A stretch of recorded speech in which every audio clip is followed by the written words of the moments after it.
Hi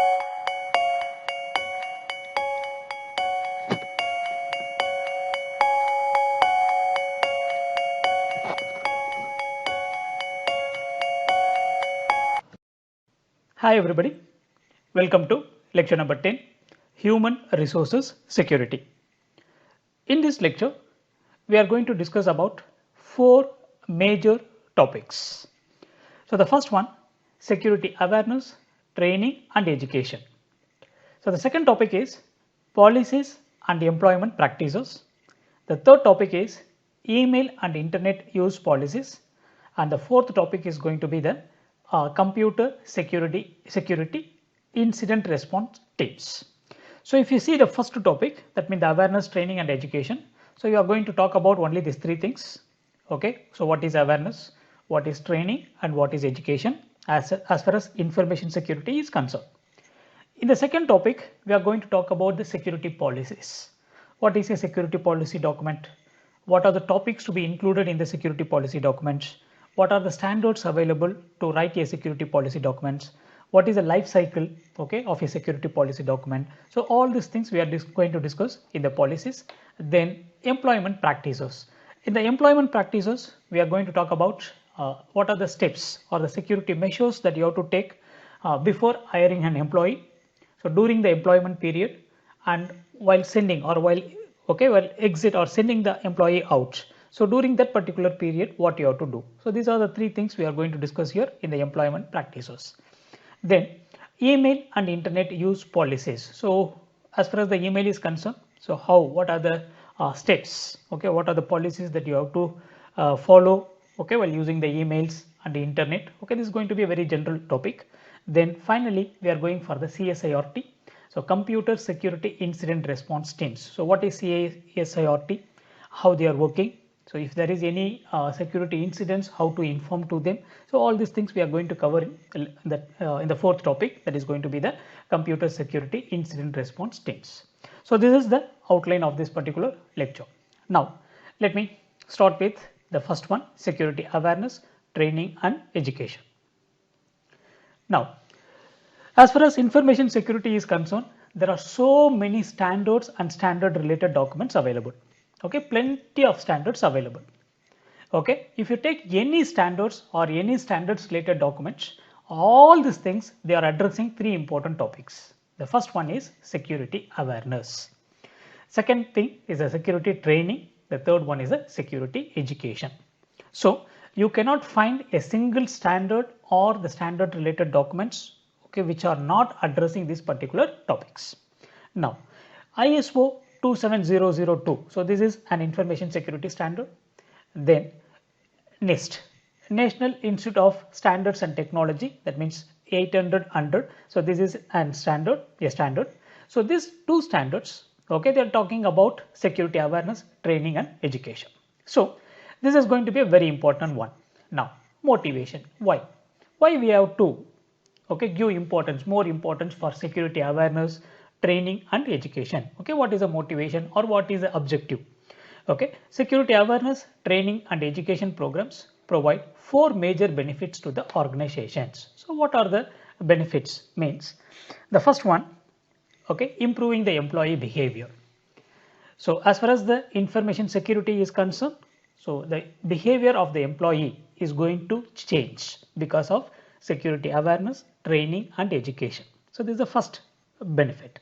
The second benefit is hold the employees accountable for their actions. That means whatever they do, okay, so they are going to be the accountable.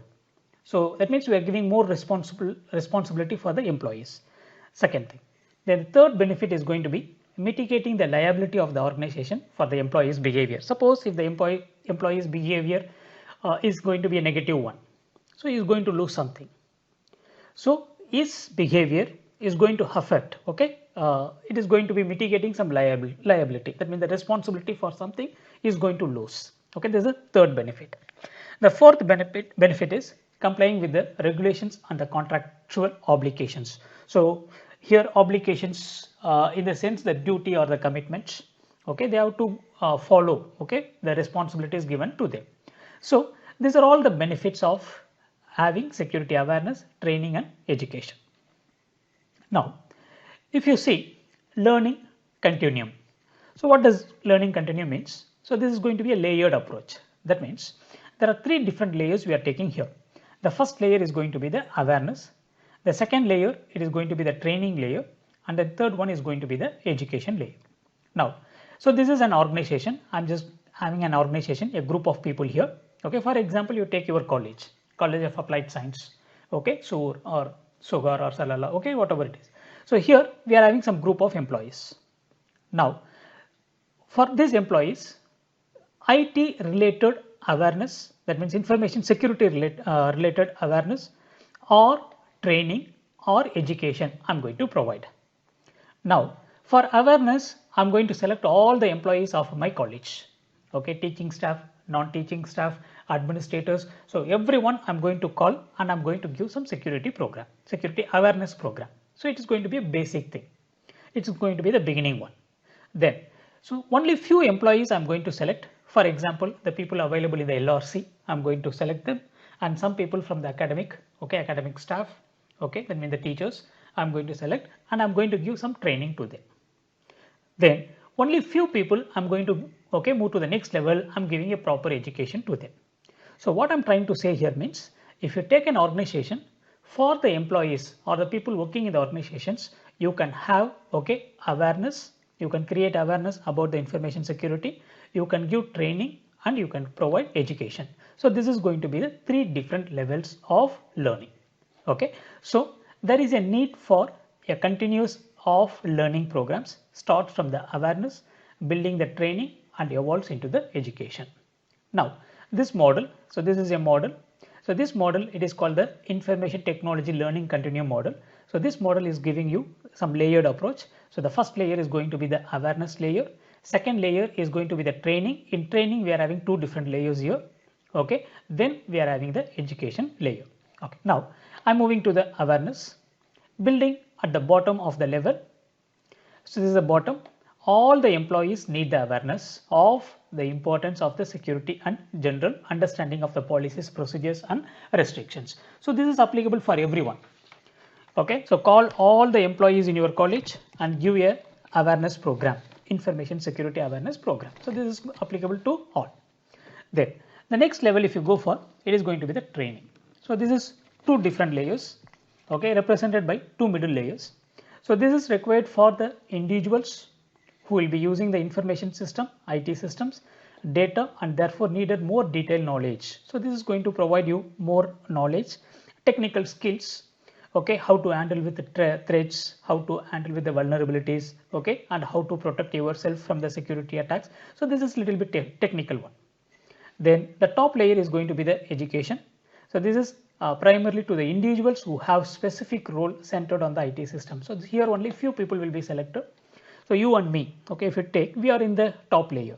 Okay, so we are having a proper education. So it's going 2-3 years of education and you will be placed in this place. So this is going to be the learning continuum, and about awareness, about training and about education we are going to see in the coming slides also. Now moving on to the next slide. So I'm having all the three things: awareness, training and education, and we are going to see what is the distinctions or what is the difference, basic differences. Now based on these parameters, attribute, level, objective, teaching method, test measures and impact time frame. So based on this, okay, I'm going to explain the three things to you. Okay, now attribute. So if you take awareness, simply if you just know what is that, it is enough. So we are going to teach what is that. Okay, for example, if you see bank mascot, there are so many advertisements you can see in Oman. I'll show it in the next slide. You can see you could be the next victim. Beware of cyber fraud. So this is the advertisement given by the bank mascot. You can see this, okay, all over Oman in many places. So this is a awareness, creating awareness to all the people in Oman. So what is that awareness means? So please keep your ATM PIN number safe. Please keep your internet banking password safe. Okay, don't write it on the paper. So these types of things, okay, the simple things, so which is going to reach everybody. Okay, so this is going to be the awareness. So what you have to do? So what is a level means? This is going to be just an information level. So this is applicable to all the people.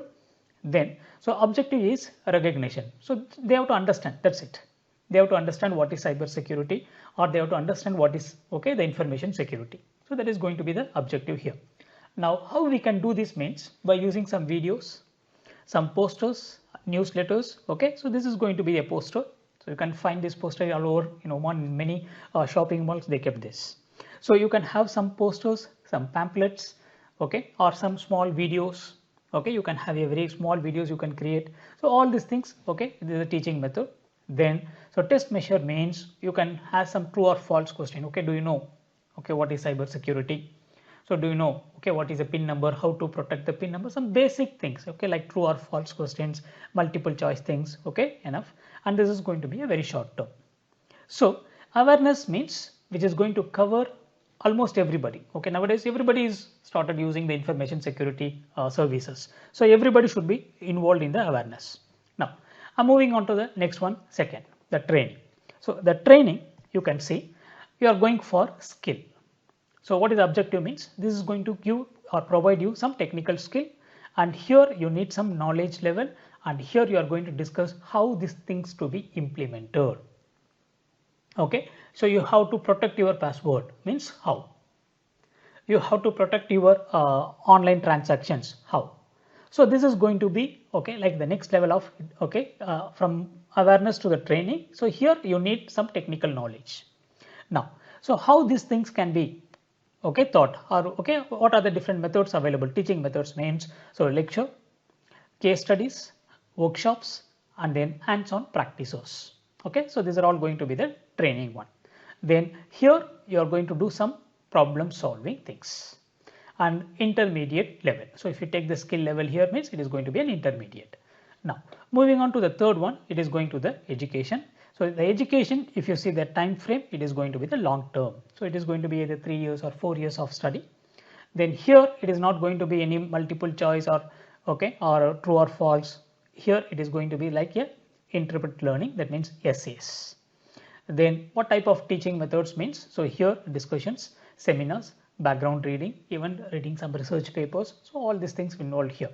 So here objective is understanding. So you have to understand everything as far as the security is concerned. So knowledge level is going to be the insight, and then here it is going to be like the attribute, basically why. You have to ask why. So these are all the three different things.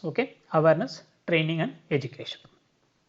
Now I'm going for individual slides. So we are taking awareness, list of goals for security awareness program. So there are 9 different goals available. The first goal is raise the awareness among all the staff in an organization. That is the first goal, the goal number 1. Second goal, staff are aware of local, state, and federal laws. So that means depending upon the country. If you take Oman, so Oman is having a separate IT law. So if I go to India, Indian government is having a separate IT law. So wherever the place you work, so based on the local and the state and the federal laws, you have to you must know. These rules also you must know. That is very important one. Then the third goal is going to be the organizational security policies and procedures. So please explain. So during the awareness program, please explain your security policies and procedures to all the employees in your organization. Then please make sure the staff understand the security as a team effort. So security is always going to be a team effort. It is not going to be the individual one, and everybody in the team, they are going to play an important role. So this should be explained to the staff. That means to the employees of your organization as a awareness. Then train the staff to meet the specific requirement responsibilities. So everyone should be properly trained here.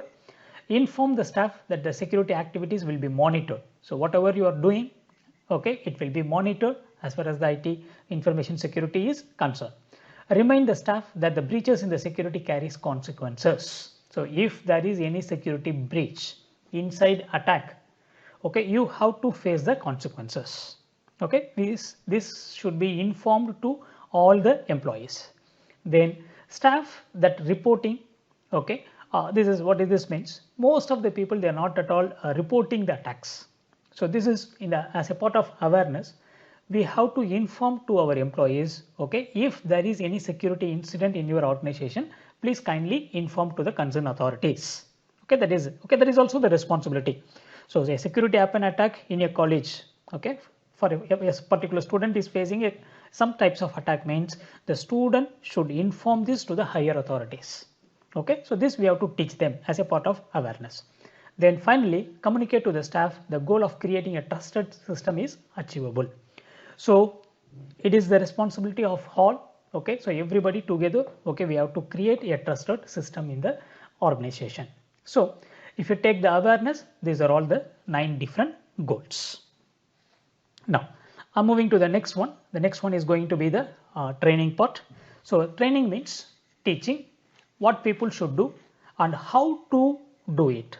Okay, so in the previous one, awareness, okay, simply you are going to create a simple awareness, but here we are going to teach them how to do it, okay, in a securely fashion to perform any information security task. Now, so here you can involve, okay, not all the people in your organization, some people you can select, okay, so general users, programmers, developers, maintainers, okay, administrators, managers, executives, okay. So here, okay, that means the subset, okay, if you take awareness, it's a complete thing. So from the, okay, complete set of employees, you are going to select only few to this next level, okay, that is going to be the training level. So here you are going to teach how to do the things, how to implement the security, okay, you are going to teach. This is the train.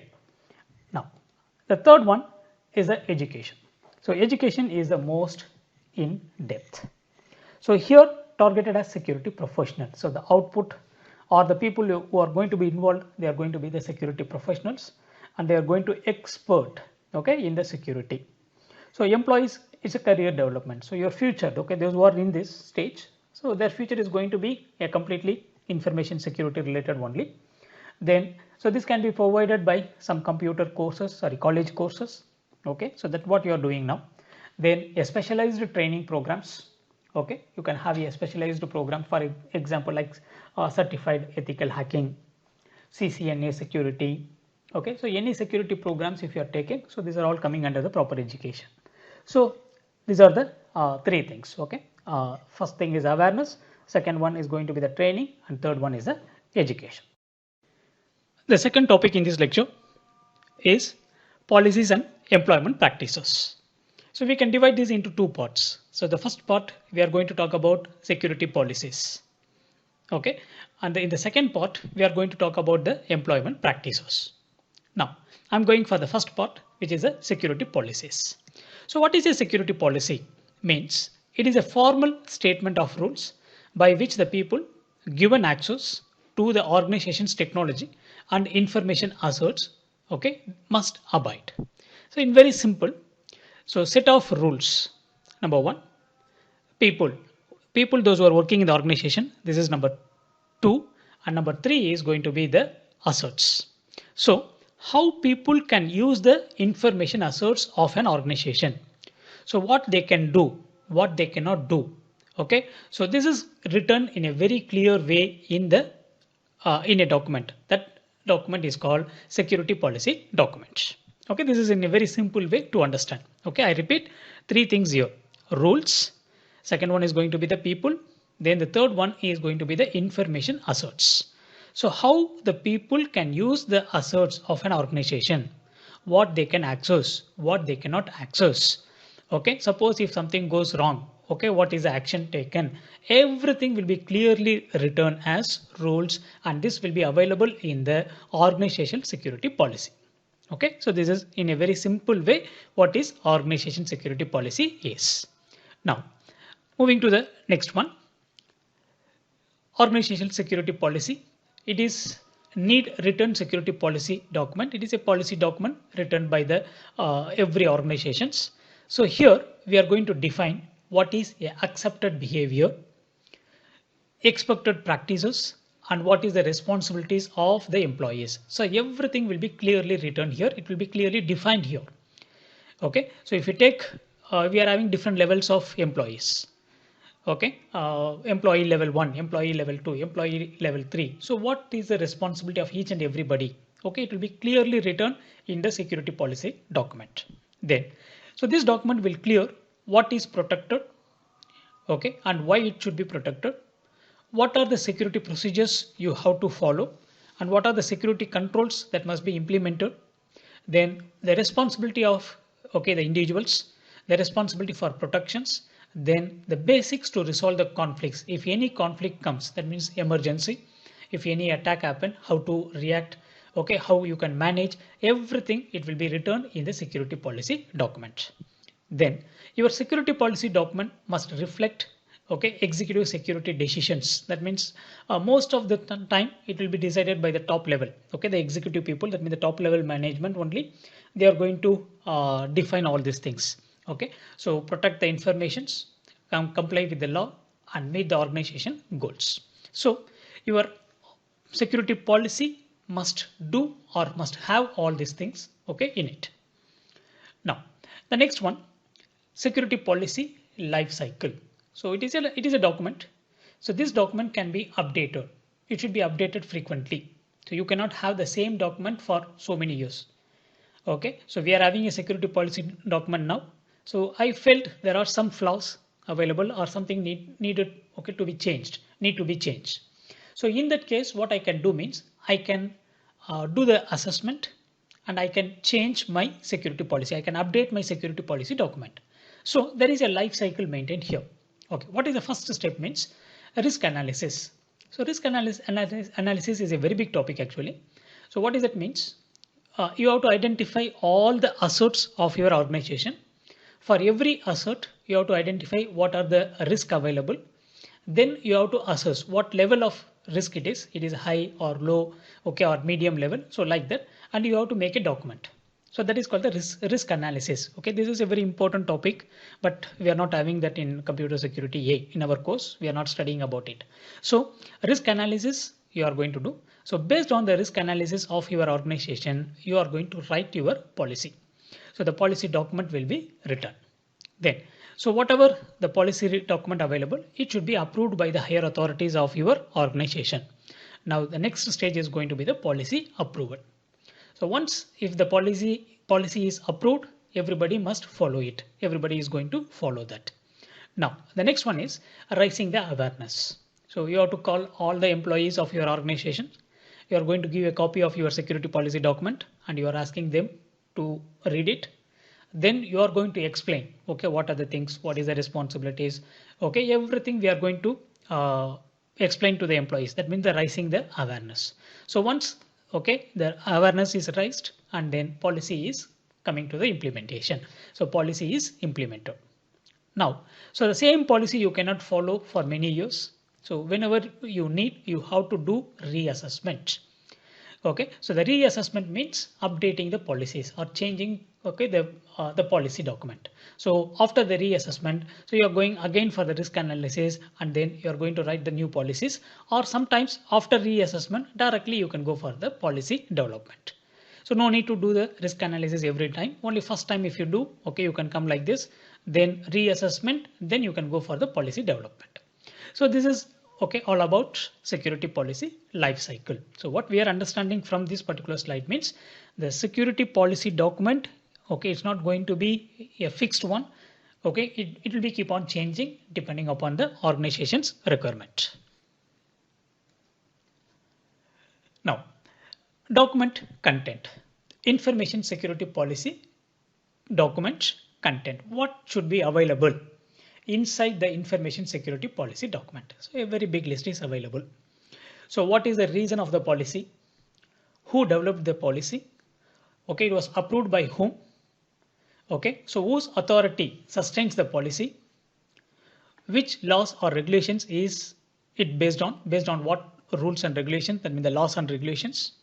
From when this will, okay, who will enforce the policy?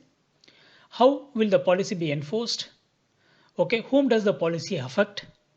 What information asset must be protected? Okay, this is the main aim. The objective of the security policy document is this. So protecting the information assets of an organization. Then what are the users actually required to do? what is expected from your users, then what should security breaches to be reported or how it should be reported. So if any security breach happen in your network, how this should be informed. Okay, what is the procedure for that? Then what is the effective date and what is the expiration date? Okay, this is also expiry date is also very important. Okay, we are not going to follow it ever. So there is an expiry date. Once if it is expired, we have to change the policy. Okay, we are going to renew or update the policy. So these are all the things, they are very important things, but these are all not technical things. So a general thing about the document content. Now, if you see the next slide, the technical content. Security policy topics. So these are going to be the technical content. Okay. So if you take your security policy document, it should contain the principles. So principles, basically it is going to be like CIA, confidentiality, integrity and availability. Then organizational reporting structure. So this is a very important one. Reporting structure means so some hierarchy will be available. So who is in the top level, the next level, next level, next level, lower level. Suppose if any security incidents happen, okay, how to report it. Okay, so this is going to be the reporting structure. Then physical security. So physical security, it is concerned about like protecting the physical things. Okay, like talking about the logs, CCTV cameras, okay, like this physical security. Then hiring, management and firing. So this is what we are going to discuss in the second topic of this, the second part of this topic. Okay, like personal security. Then data protections, communication security, hardware, software, operating system. So for all these things, security, hardware security, software security, operating system security. So your security policy should have all these things. Your security policy document should address all these topics. Okay, it should address. Now, security policy topics continues. So you can have a very big list here. So technical support. Suppose who is going to provide the technical support to you? If for any particular issue to whom you have to approach. So this will be available. So that is called the security, technical supports, privacy, access controls, accountability, authentication, availability, maintenance, violations reporting, business continuity, supporting informations. So these are all the major topics. Okay, not only this, in the previous slide also we discussed some topics. So all these things are the topics that should be included in your security policy documents.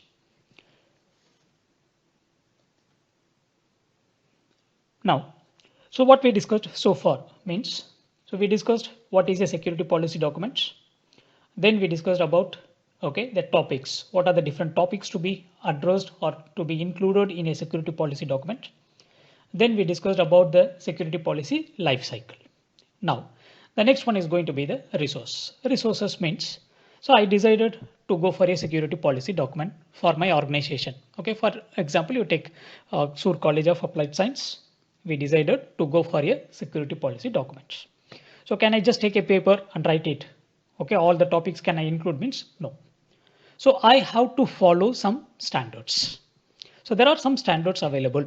Okay, that particular standards you have to follow. For example, ISO 17799. So this is a popular international standard.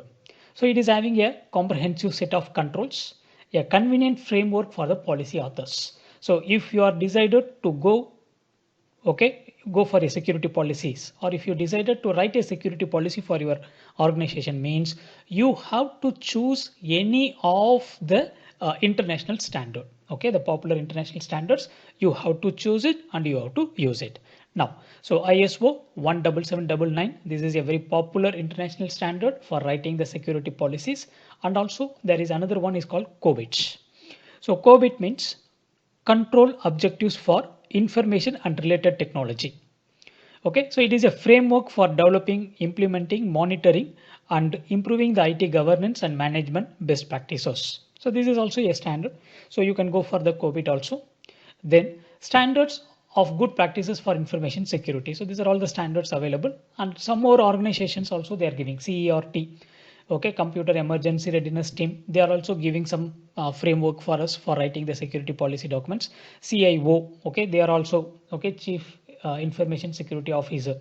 So they are also giving some standards okay for writing the security policy document. So any of the security policy okay standard okay you have to follow, while writing your security policy documents. Okay, so this is about security policy documents. Now I'm moving to the next one. The next one is going to be the personal security. So this is human resource. Okay, so what does this means? Personal security means I'm having an organization, for example, College of Applied Science, SUR. So for my college, I'm going to hire some employees. Okay, I'm going to recruit or I'm going to give job for somebody. So now there are three different stages. So during hiring stage, okay, what you have to do? The employee is coming to your company and he is going to work in the college or the company, the organization. So during the time, that means during the employment, what you have to do? And I decided to quit him. Okay, I'm going to like send him out. So during that particular stage, what you have to do? So there are three things. Okay, so before employment, what you have to do? During the employment, okay, that means the employee is working with you. So during that particular time, what you have to do? So then the employee is relieving. Okay, is getting relieved from your organizations. What you have to do? Okay, so these are the three different stages. Okay, we are going to talk. Okay, in this particular topic, personal security. Now you can see hiring, training, monitoring the behavior, and handling the departure. So these are the stages. So hiring is the first stage. So hiring means giving the job. You are recruiting him for the job. So hiring him for the job. The second stage, it is going to be the training and monitoring the behavior. So this is the during the employment. Then handling the departure. So departure means he is going to quit. Okay, during termination, what you have to do? Okay, this is. So employee security violations can occur. So there are so many violation chances available. Okay, if somebody is working with you, so definitely there are chances available, plenty of chances available, knowingly or unknowingly he can violate, okay, the security things. So threats, what are the type of threats as far as the personal security is concerned? Human beings are concerned. What are the different types of threats will happen means you can see gaining the unauthorized access, then altering the data. I think no need to explain this to you because already we have discussed in the previous topics. So gaining the unauthorized access, an employee can do the unauthorized access inside attack, altering the data, changing the data. So deleting the protection and the backup data, crashing the system, destroying the systems, misusing the systems, holding data hostage, stealing the strategic or consumer data from the corporate, espionage and fraud schemes. So these are all the examples of inside attacks. So an employee can do all these things. Okay, a particular employee can do all these things, okay, during his employment period. So a personal security, it is going to talk about how to handle the human beings, okay, in the three stage, during the hiring stage, and then during the employment and during the departure. Okay, so this is about the personal security. Now, security in hiring process. Now I decided, okay, so this is, he is the employee and he is the employer. Okay, the employer is going to give the job to him. So he is going to hire him. So during that particular stage, okay, you can see the objective. Ensure that the employees, contractors and the third party users understand their responsibilities. So everybody, okay, the employee should understand his responsibility and are suitable for the roles that are considered for and to reduce the risk of theft, okay, fraud or misuse of facilities. So before hiring a particular person, you have to be very careful. You have to tell him what is his responsibility and you have to place him in the correct place. So give him the correct job. Okay, so suitable role for him, okay, that are considered for and reduce the risk of theft, fraud and misuse of facilities. So this is the objective of hiring process. So in the hiring process, you have to check the background. Background check is enough, is needed, not enough, it's needed. Okay, so you have to check all your educational certificates, okay, all his experience certificates. So everything should be checked, clearly it should be checked. Okay, so before giving a job to somebody, you have to check his educational certificates, whether it is original or not. Okay, from where he is coming. Okay, so what is his employment history. So everything we have to do a proper checking. Then screening and employment agreement. So he is going to sign the agreement once. Okay, if he's given a job means he is going to sign the agreement. So these are the things we have to follow, okay, during the hiring process. Now, moving to the second thing, okay, or the next slide, background checks and screening. So this is very important thing. Okay, so checking the background, okay, and the screening. So this already we discussed in the previous slide itself. So inflated resumes, so they can write something, okay, they will not give the actual thing, so they will write so many things in the resumes, but if you interview you cannot find that. So this is so retenance of the former employees to give the good or the bad references due to the fear of lawsuits, okay, getting the references from the previous employees, why you are coming out from the previous company, so what is the reason of quitting the job. So many things, okay, you have to ask him and you have to find it. Okay, so this is all like background checks. Employees don't need to make significant effort to do the background checks. So get the detailed employment education history, reasonable checks to accuracy of the details, have experienced staff member interviews, then from some sensitive portions, okay, additional intensive investigation is wanted or warranted. So what, okay, in here, so the complete slide, what I want to say just in 2-3 points. So if you are going to hire an employee, do proper background checks. So what is that background means? It is including about his education, about his experience, and about his behavior. All these things you have to check it. Then you have to recruit, and immediately you have to sign an agreement. Okay, a contract or an agreement should be signed. So this is the first stage, hiring stage. Now, in the second stage, okay, employment agreement. So agreement means, so it's a piece of paper which is going to talk about his salary, his position, his responsibilities, what he can do, what he cannot do. Everything will be written in the employment agreement paper. So this paper should be signed by both the parties, both the employer and also the employee. So both they are going to sign in this paper. So this is called the employment agreement. So should agree and sign the terms and conditions of the employment contract. So information on the organization security responsibilities, the confidentiality non-disclosure agreement, then agreement to abide the organization security policy. So everything will be properly written, okay, in the employee agreement. So once if both the parties, employee and the employer, if both are signing means, then the first stage is completed. Now, in the second stage, during the employment, okay, so somebody you hired, you recruited, you have given job to him. Now he started working in your organization. So during the employment, so current employee security objective. So the person is started working in your organizations. So during that time, what you have to do? Ensure employees, contractors or third-party users to aware of information security threats and concerns. Okay, so you have to make sure they know about your security threats. Then know their responsibilities and liabilities. So everybody should know what is his responsibility and what is, okay, the liabilities for him. Equipped to support the organization security policy. So you must follow the security policy. So you must obey the security policy. Then reduce the human error risk. Needed security policy and training. So we already discussed there are 3 different continuum. The first one is awareness, okay, then training, okay, then it is going to be the education. So you can place him anywhere, but everybody should attend the awareness program. So please give the awareness training to the employees. Then security principles. What are the security principles you have to follow means? Least privilege, separation of duties, limited reliance on a key personnel. These are the 3 important things, very important things if you are giving a job to somebody else. What is this? Least privilege means don't give the complete privilege to anybody. Okay, so don't make him as a complete administrator. So less privilege, okay, always better. This is the first thing. Separation of duties. A clear responsibility should be given to each and every employee. Okay, if you take myself, I'm working as a lecturer here in Sur College. So it's a very clear thing. I'm not getting the complete privileges. Okay, I'm having only a least privilege I'm having.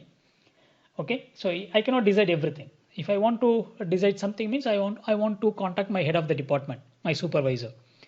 Then supervisor will go to the assistant dean, from assistant dean, okay, dean. So there is a proper hierarchy is available. So that is called the separation of duties. So there should be a clear separation of duties. Then limited reliance on a key personnel. So don't rely completely. If you are relying one person for everything means it is dangerous. So a complete dependency of a single employee is also not a good one. It's not a security principle. So it should be like equally, every employee should have equal responsibilities so that okay, the organization will be always very safe. So this is about the during the employment period. Now the final stage is the termination. So termination means you are going to send him out, exit. Okay, you can say this. So you are going to send the employee out.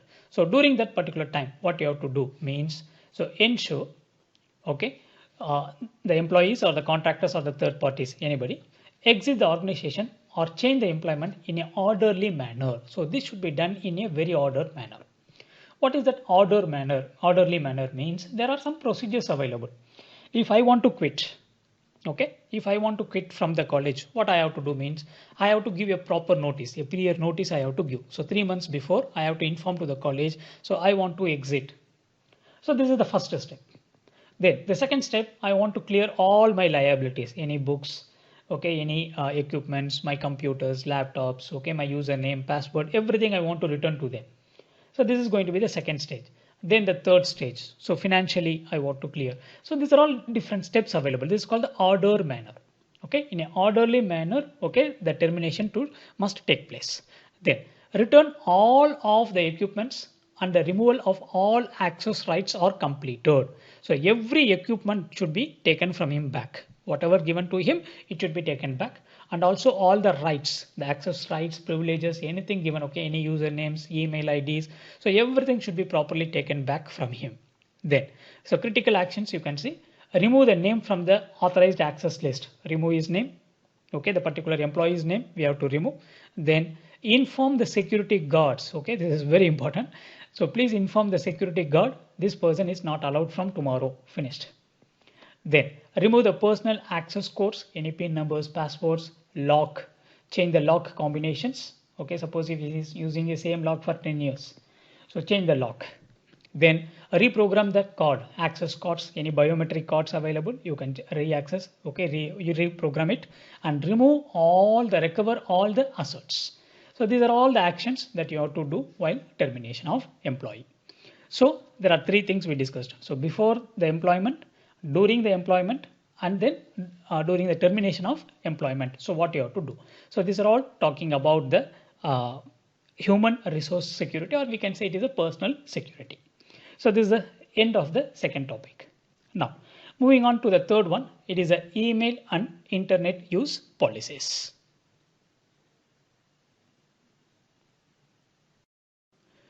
Email and internet use policies.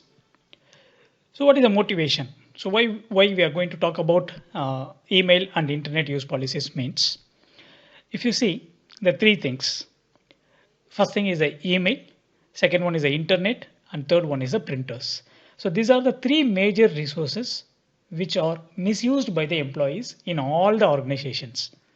Okay, so I read this in a report. So in most of the organizations, okay, the employees are misusing the 3 things. One is the email, second one is the internet, and third one is a printer.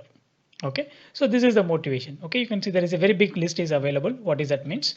During the work time, okay, so people are using the resources like email and internet for non-work related activities. What is this non-work related activities? What they're doing means, so playing the games, surfing the web, playing the games, shopping on the web, chatting on the web, and sending and reading personal emails. Okay, so this is the first thing happening with the internet and email. Now the second thing, if you see, significant computer and communication resources may be consumed by the non-work related activities. So the resources and also the network bandwidth, okay, it is mostly used only for the non-work related activities, not for the work related activities. This is the second point. Then excessive and casual use of internet and email unnecessarily increases the risk of introductions of malware, malicious software into the organization. So excessive use of email, internet, this will bring the malicious softwares, virus, worms, it can bring it to the organization. Then non-work related activities, okay, that means it can harm the other organizations, individuals outside the organizations also. So it is affecting our own organization, and also it is going to affect the other organizations.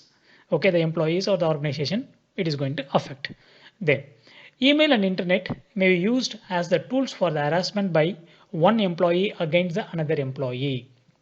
Okay, so one employee can use the email and internet to harass the other employee, either inside the organization or outside the organization.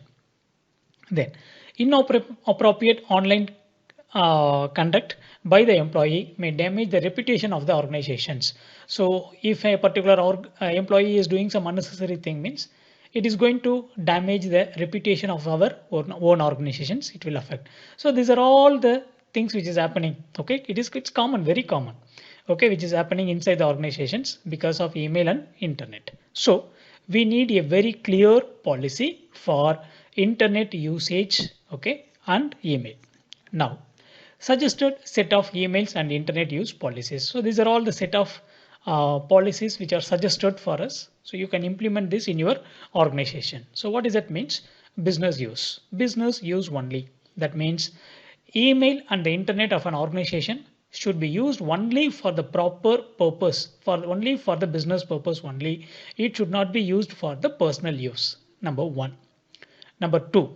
So policy covers email access, content of the email message, internet and internet communication, records of email, internet and internet communication. So everything should be recorded.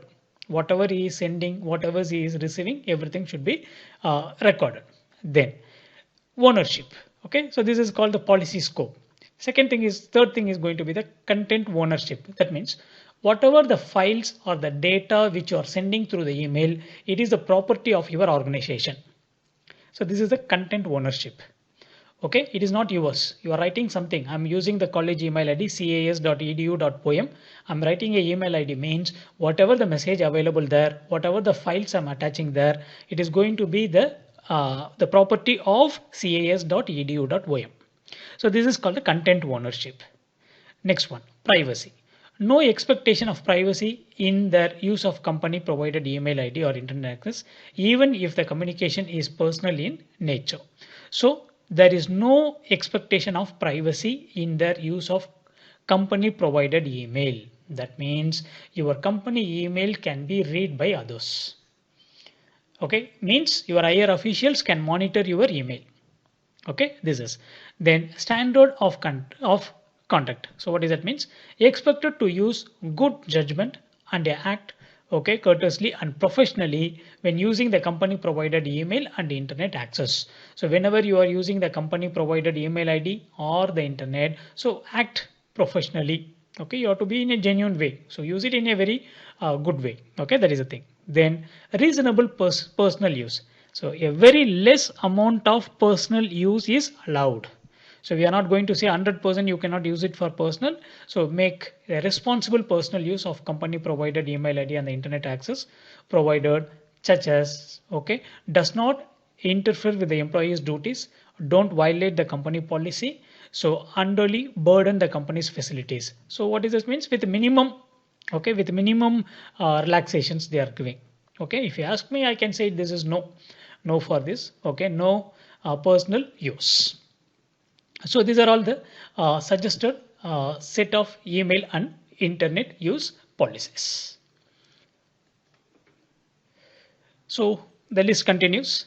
The next one, unlawful activity is prohibited. That means don't do any illegal things. Okay, anything against the law, it is punishable.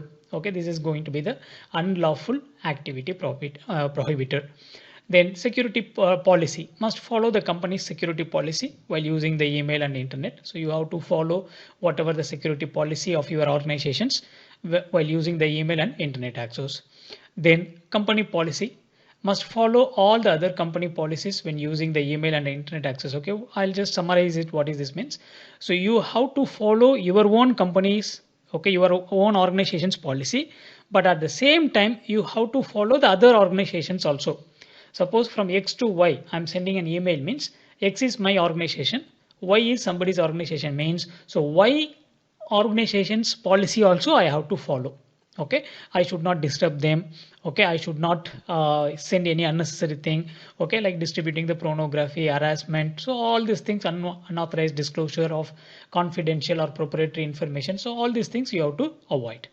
Then company rights means, so the company is having the complete rights to access your email. Okay, your company can read your email activities, what are the email you are sending, you are receiving. A company, your organization is having the complete rights to block, okay, to inspect, to copy, to disclose, use, destroy, recover your computer forensics. So that means whenever your employee is asking, okay, give your password, means you have to give it. Okay, because it is the company's property, it is not your property. Then disciplinary action means, so anything violated, if suppose if you are doing any violations by using the internet or email, so you are punishable. You are ready to accept, okay, whatever the punishments given. Okay, that is in simple way, like you have to follow the rules and regulations. If there is any violations, you are punishable. Okay, so these are all the things which should be included in the internet and email policy. Now, the last topic in this lecture is computer security incident response teams. So CS, okay, IRT, computer security incident response team. So what is this means? So this is an organization, so who is going to help you, okay, whenever any security threat or any attack happen to you. So these organizations, they are going to help you. So incident response teams. Okay, so what does that means? This is a service organization. CSIRT is a service organization. So they are responsible for receiving, reviewing, and responding the computer security incident reports and activities. So if any computer security incident happens, so for that incidents, they are going to, okay, they are going to review, okay, they are going to receive, review, and respond. Okay, how to handle that particular incident. Okay, they are going to give the idea to you. Now, their services are usually performed for a defined constituency, that can be parent entities such as the corporate, government, educational organizations, and for a country, and even for a research network paid client. What does that mean? So this CART is going to perform, okay, they are going to give some consultancy work for the government, for a corporate, a big corporates, or even for the educational organizations, or for a particular country. Okay, they can provide, okay, the consultancy, they can provide it to you. Now suppose if Oman is facing some computer security threat, some computer security incident is happened, means, so Oman government can request, okay, CSIRT to give their feedback or to handle, okay, they can get the ideas from CSIRT how to handle that incidents. Okay, that is the concept.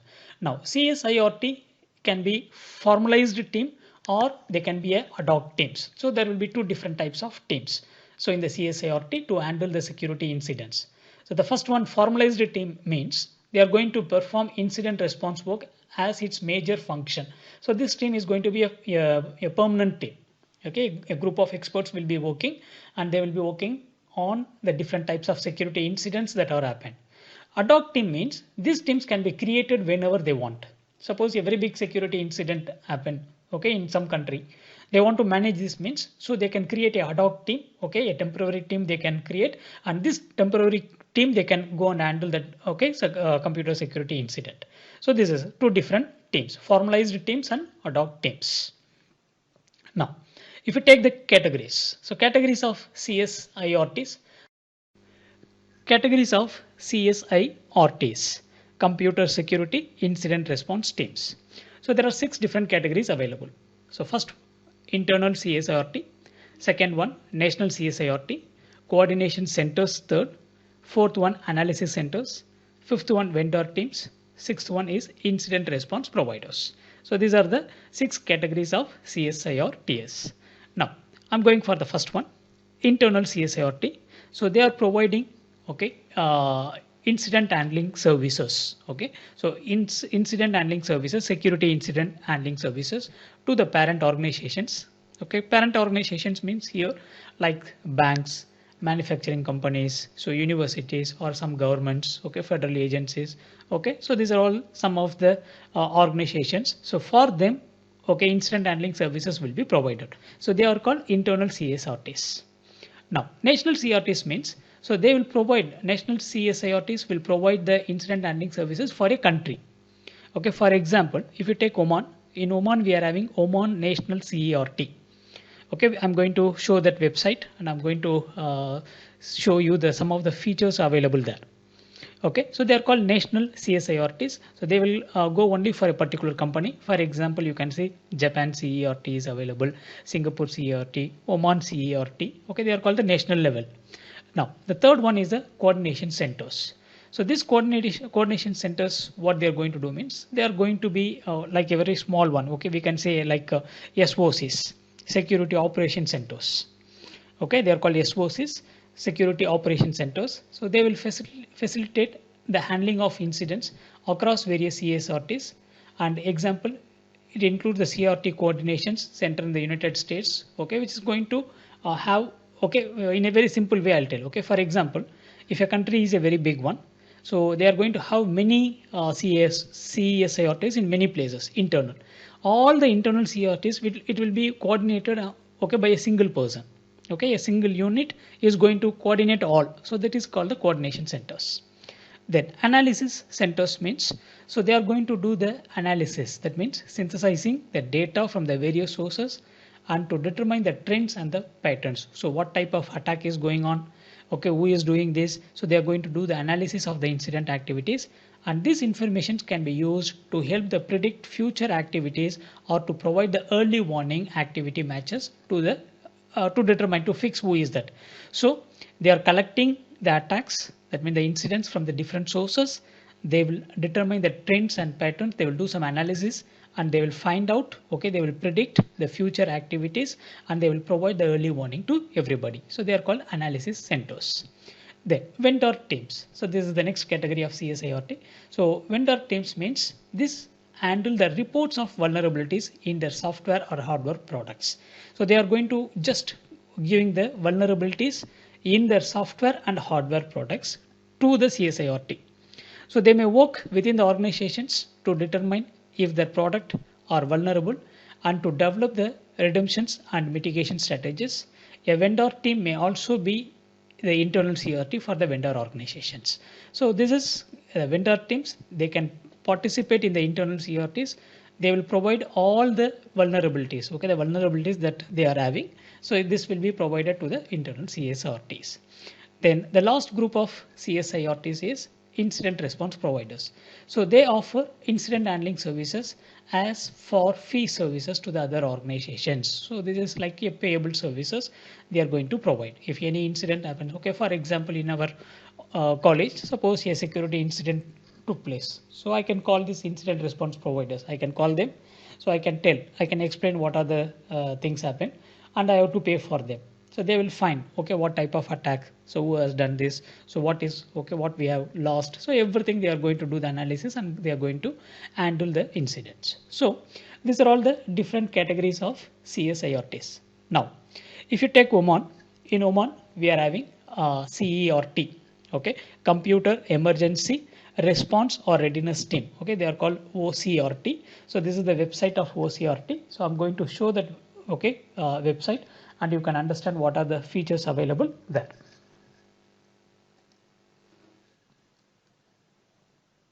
Now you can see this is Oman National CERT website.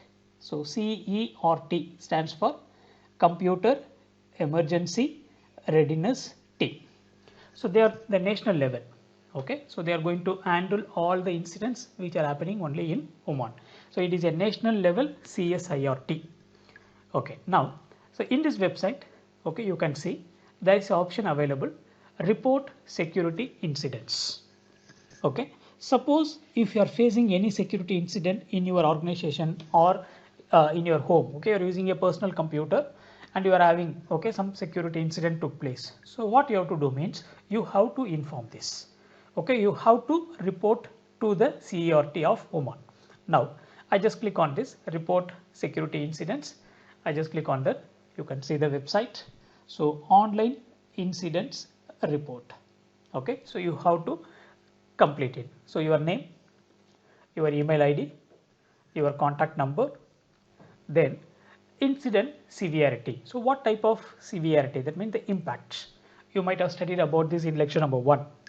Okay, high impact, medium impact, low impact. So you have to choose what type of impact, okay, you had.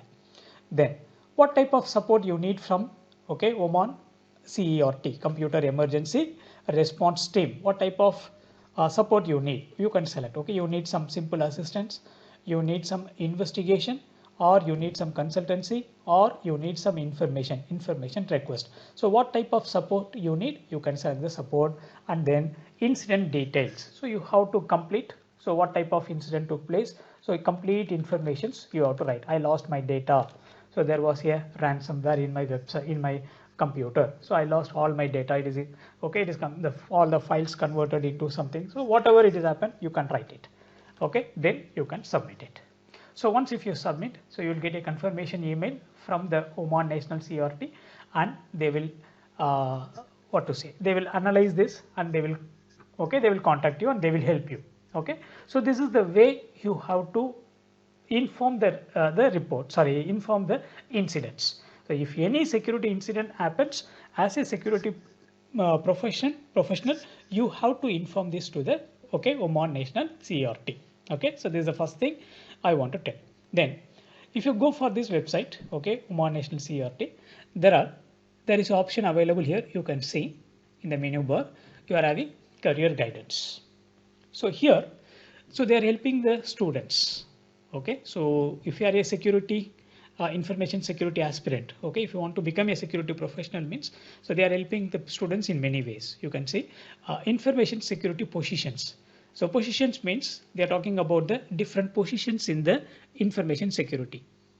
So these are the 20 most attractive and coolest positions for information security graduates and professionals according to the SANS Institute. So these are all the different positions.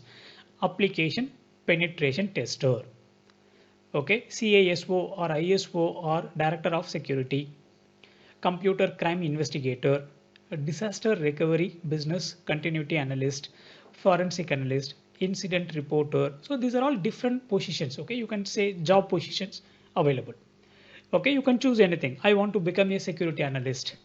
I want to become a security architect. Okay, I want to be a security auditor. I want to be a forensic analyst. So these are all the different positions available as far as the information security is concerned. Then if you are going for the next one, you can see the degrees. Suppose I want to go for a master degree. Okay, so you are now in bachelor's. So I want to go for a master degree. What are the different universities available? Okay, so providing the master degrees in security means you can see the list of universities is given here. Okay, from UK, then Oxford, okay, Wales, so different universities, Canada. Okay, so most of the universities, the Western universities are listed here. So you can just go to the universities and you can find the suitable courses, master degree courses for you. Okay, so this is available in the information security degree. Information security institutions. So institution means, so these people will be providing some certifications. Okay, so world renowned institutions. So these people are providing a lot of certifications. Okay, and these certifications also having a it's having a high value. Okay, cyber security institute. Okay, so you can see SANS Institute. Okay, MIS. So there are many institutions available. Okay, so these are all private institutions only, and they are having they are providing a lot of certifications, but it is world renowned certificates. Okay, it's accepted by universally, it is accepted. Now, so this is about the institutions. Okay, you can have. So conferences. Suppose if any conferences. Okay, so we are not finding any conferences list here, but in the coming, already in the previous years I saw a lot of conferences they are publishing here. Then certifications. So this is very, very important one. So as far as security students is concerned, so I want to tell this about this. This is going to be a very important thing. These are the list of certifications related to information security. Okay, you can see information security certificates, a huge list of certifications available. So you after completing your bachelor degree or even now itself, you can start preparing for the certifications, any one of the certificate or any two you can choose. Okay, you see here.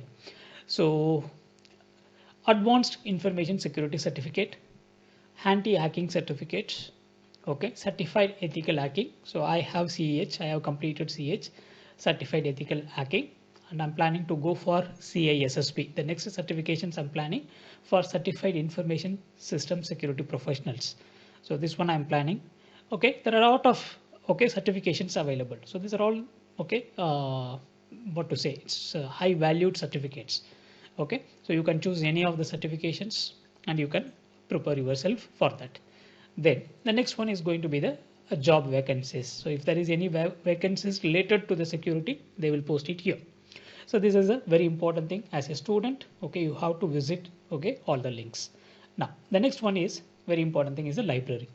So if you go to the library, you can see lot of software, articles, multimedia, publications, information and reports. So these are all open to all. It's open to access. So if you go for the software, you can see lot of security tools, Wi-Fi password recovery tool, Trax Eraser Pro, USB locker, the web blocker, home guard. So these are all the list of the software tools. Open source tools available. So many tools available. You can see page number 1, page number 2. So plenty of things available. You can download and you can use any of the tools that you need. Then the next one, I'm going for the library. You can see the articles. So these are all the articles related with the security, securing your email. So today we discussed about this, securing your email, securing the data over the air. So government on the ground or the cloud, a security perspective. So these are all the articles related to the security. So you can download and you can use these articles. So if you continue like this, so this is the library section. Now the very important thing, last one I want to show it to you. You can become a member of this. Okay, what does that means? That is going to be the ambassador program, OCRT ambassador program. So you can register here and you can become a member as an ambassador. I'm just going to that. See, Oman National Computer Emergency Readiness Team ambassadors. So you can register yourself as an ambassador. So as an academic ambassador, because you are all now students, so you can become an academic ambassador. Professionals also available, so whatever it is, but I think you are eligible only for the students like academic. So you can register yourself as an ambassador here. You can just go through it about the ambassador program. Okay, they're talking about here. So then the list of ambassadors. Okay, you can see the people, those who are already registered here. Then I want to do the registration, means you can go for the registration. So you can fill this particular form and they will contact you and you can join as an ambassador here. So what is the advantage of becoming an ambassador means? So they are giving some chances, they are giving some opportunities to take part in some training programs. So there are a lot of training programs OCRT is conducting. So for that programs and all, they are giving preferences. So if you are an ambassador, you can join that. And if you want to conduct any program in your city, suppose I'm in Sur, some people are in Sogar, some people in Ibrik, so they want to conduct some program, some security related programs they want to conduct, means they can contact the OCRT, they can conduct the programs. So there are a lot of advantages is also available. So you can just go for this registration benefits. So what are the benefits available? So you can read it. So I want everybody, all the students, so if you are in security, information security major, so kindly go through this website and get benefited from this website. So the last one, you can see some events, OCRT events. So there are a lot of events they are conducting, but unfortunately now there is no events because of this lockdown period. So you can find plenty of events coming.